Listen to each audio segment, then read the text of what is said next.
Veterans Day for me, it's a chance for the entire community to reflect and to, honor the men and women that have served this country in uniform.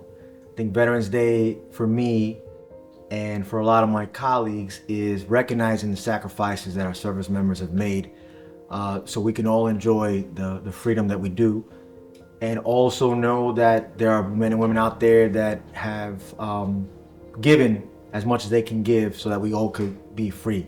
And I think part of that freedom and that recognition is to also be charitable to your fellow man and woman. So I think for Veterans Day, for me, I mean, every day should be Veterans Day, but we have people that serve this country, that pay the ultimate sacrifice, that give up a lot, both mentally, spiritually, physically, and we need to know that their service is not only recognized, but that there's a whole community that supports them. Let me tell you about the missing man table sitting right here. It's also known as the falling soldier table, and it represents servicemen and women who were killed in action, are missing, or are prisoners of war. And everything that's on the table has a meaning to all of us. It gives us the feelings and the symbolic of who they are, reminds us about all of them. First thing is the white tablecloth, and the white tablecloth represents the purity of their service. When they went into battle, they went in with the honor of our country, representing all of us. The red rose is really important because it represents our feeling of loss for them. It also represents the family of those that are left behind. And remember, they were killed in action, are missing, or prisoners of war. So that rose has a much deeper meaning.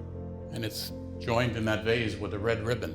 And the red ribbon symbolizes the feelings that the families have and the hope that the family has that someday they'll be able to have them return and have the peace of knowing that they've come home to rest. The lemon sits there in the dish. It's to remind us of the bitterness of what happened to them and the bitter feelings that all of us have, knowing the sacrifice that they've given up, and maybe more importantly, in some cases, not knowing what happened. The salt represents the tears that we have and reminds us that those tears may one day go away because they will return. And that's the reason for the candle. The candle is lit to remind us that we have the hope that one day they will return. And the families of those that were fallen or missing or prisoners of war, whether they come back dead or alive, will have the peace of knowing what happened. For many, they don't know that peace. Lastly, we have the Bible on that table that represents the goodness that they had in their hearts and that God was on their side when they went to war and represented this nation. They served with honor for a country that was founded under God.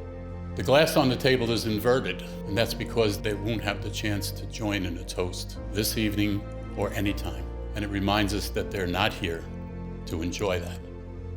And the last thing is that empty seat. Remind us that they're not here and will not be seated with us at the table. And that's the story of the missing man table. I hope that it gives you the same peace and symbolic messages that it gives to me. Very grateful and honored to be able to continue to work for veterans and to make sure that they know that the community loves them, respects them, and cherishes what they were able to do for us. We were able to, with our nonprofit that we started a couple years ago called the New Jersey SOS Veteran Stakeholders Group, we were to get some funding through the state to start an EHA program, which stands for Emergency Housing Assistance. So any veteran that's in New Jersey, in the 21 counties, if they're homeless and they have a crisis that day, we have a hotline that's operational 7 days a week, and we're able to get veterans off the street that same day into a hotel.